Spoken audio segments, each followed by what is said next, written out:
देश ਦੇ ਵਿੱਚ ਅਜਿਹਾ ਪਹਿਲੀ ਵਾਰ ਹੋਇਆ ਹੈ ਕਿ ਕਿਤੇ ਮੋਬਾਈਲ ਫੋਨ ਜ਼ਰੀਏ VOTING ਕੀਤੀ ਗਈ ਹੋਵੇ। ਇਸ ਨਾਲ ਬਿਹਾਰ ਪਹਿਲਾ ਸੂਬਾ ਬਣ ਗਿਆ ਜਿੱਥੇ ਕਿ VOTING ਹੋਈ ਹੈ। VOTING ਕੀ ਹੁੰਦੀ ਹੈ ਤੇ ਇਸ ਦਾ ਪ੍ਰੋਸੈਸ ਕੀ ਹੁੰਦਾ ਹੈ, ਇਹ ਗ੍ਰਾਫਿਕਸ ਜ਼ਰੀਏ ਸਮਝਣ ਦੀ ਕੋਸ਼ਿਸ਼ ਕਰਦੇ ਹਾਂ।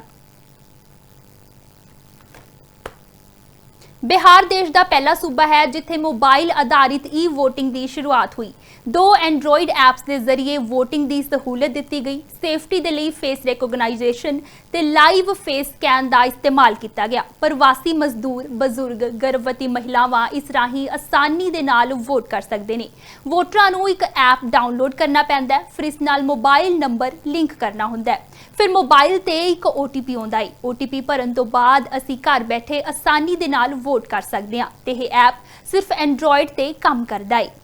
बिहार दे विच पहली बार VOTING किस तरह की गई है, इस बारे एक रिपोर्ट राही समझते हैं।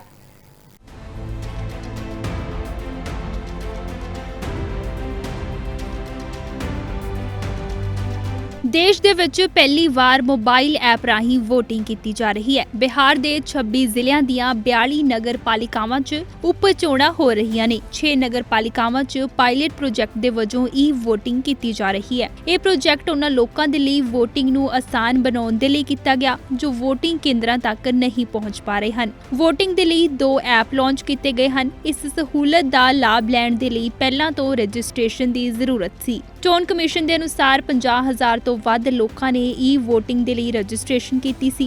VOTIंग ਸਵੇਰੇ 7 ਵਜੇ ਤੋਂ ਦੁਪਹਿਰ 1 ਵਜੇ ਤੱਕ ਹੋਈ। ਦੁਬਈ, ਕਤਰ ਵਰਗੇ ਦੇਸ਼ਾਂ ਦੇ ਵਿੱਚ ਰਹਿਣ ਵਾਲੇ ਪ੍ਰਵਾਸੀ ਬਿਹਾਰੀਆਂ ਨੇ ਵੀ ਐਪ ਰਾਹੀਂ ਵੋਟ ਪਾਈ। ਮੋਤੀਹਾਰੀ ਦੀ ਵਿਭਾ ਨੇ ਐਪ ਰਾਹੀਂ ਪਹਿਲੀ ਵੋਟ ਪਾਈ, ਜਿਸ ਨਾਲ ਉਹ ਦੇਸ਼ ਦੀ ਪਹਿਲੀ ਵੋਟਰ ਬਣ ਗਈ ਹੈ। ਦੁਪਹਿਰ 1 ਵਜੇ ਤੱਕ 80% ਤੋਂ ਵੱਧ VOTIंग ਹੋ ਚੁੱਕੀ ਹੈ, ਜਦੋਂ ਕਿ 35% ਲੋਕਾਂ ਨੇ ਬੂਥ ਤੇ ਜਾ ਕੇ ਵੋਟ ਪਾਈ ਹੈ। Bureau report, living India news. देश ਦੇ ਵਿੱਚ ਅਜਿਹਾ ਪਹਿਲੀ ਵਾਰ ਹੋਇਆ ਹੈ ਕਿ ਕਿਤੇ ਮੋਬਾਈਲ ਫੋਨ ਜ਼ਰੀਏ VOTING ਕੀਤੀ ਗਈ ਹੋਵੇ। ਇਸ ਨਾਲ ਬਿਹਾਰ ਪਹਿਲਾ ਸੂਬਾ ਬਣ ਗਿਆ ਜਿੱਥੇ ਕਿ VOTING ਹੋਈ ਹੈ। VOTING ਕੀ ਹੁੰਦੀ ਹੈ ਤੇ ਇਸ ਦਾ ਪ੍ਰੋਸੈਸ ਕੀ ਹੁੰਦਾ ਹੈ, ਇਹ ਗ੍ਰਾਫਿਕਸ ਜ਼ਰੀਏ ਸਮਝਣ ਦੀ ਕੋਸ਼ਿਸ਼ ਕਰਦੇ ਹਾਂ। बिहार देश का पहला सूबा है जिथे मोबाइल आधारित VOTIंग की शुरुआत हुई। 2 एंड्रॉइड ऐप्स के जरिए VOTIंग की सहूलत दी गई। सेफ्टी के लिए फेस रिकॉग्नाइजेशन ते लाइव फेस स्कैन का इस्तेमाल किया गया। प्रवासी मजदूर, बजुर्ग, गर्भवती महिलावां इस राही आसानी दे नाल वोट कर सकते हैं। वोटरां नूं एक ऐप डाउनलोड करना पैंदा है, फिर इस नाल मोबाइल नंबर लिंक करना हुंदा है। फिर मोबाइल ते एक OTP आउंदा है। OTP भरन तो बाद असीं घर बैठे आसानी दे नाल वोट कर सकते हैं ते यह ऐप सिर्फ एंड्रॉइड ते काम करदा है। बिहार दे विच पहली बार VOTIंग किस तरह की गई है, इस बारे एक रिपोर्ट राही समझते हैं।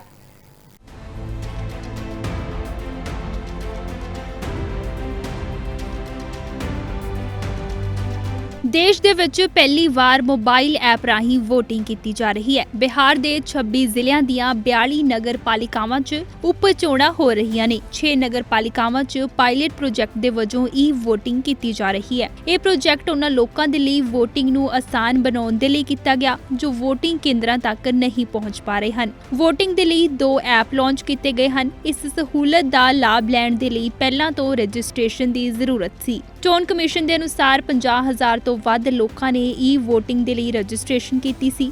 VOTIंग ਸਵੇਰੇ 7 ਵਜੇ ਤੋਂ ਦੁਪਹਿਰ 1 ਵਜੇ ਤੱਕ ਹੋਈ। ਦੁਬਈ, ਕਤਰ ਵਰਗੇ ਦੇਸ਼ਾਂ ਦੇ ਵਿੱਚ ਰਹਿਣ ਵਾਲੇ ਪ੍ਰਵਾਸੀ ਬਿਹਾਰੀਆਂ ਨੇ ਵੀ ਐਪ ਰਾਹੀਂ ਵੋਟ ਪਾਈ। ਮੋਤੀਹਾਰੀ ਦੀ ਵਿਭਾ ਨੇ ਐਪ ਰਾਹੀਂ ਪਹਿਲੀ ਵੋਟ ਪਾਈ, ਜਿਸ ਨਾਲ ਉਹ ਦੇਸ਼ ਦੀ ਪਹਿਲੀ ਵੋਟਰ ਬਣ ਗਈ ਹੈ। ਦੁਪਹਿਰ 1 ਵਜੇ ਤੱਕ 80% ਤੋਂ ਵੱਧ VOTIंग ਹੋ ਚੁੱਕੀ ਹੈ, ਜਦੋਂ ਕਿ 35% ਲੋਕਾਂ ਨੇ ਬੂਥ ਤੇ ਜਾ ਕੇ ਵੋਟ ਪਾਈ ਹੈ। Bureau report, living India news. Kidney fail, liver fail, cancer या हार्ट की प्रॉब्लम, ये वो बड़ी बड़ी बीमारियां हैं जिसमें इंसान का लाखों रुपए खर्च हो जाता है और कुछ भी हाथ नहीं लगता। तो आयुर्वेद को अपनाओ, बीमारी की जड़ पर काम करो। 73504 73504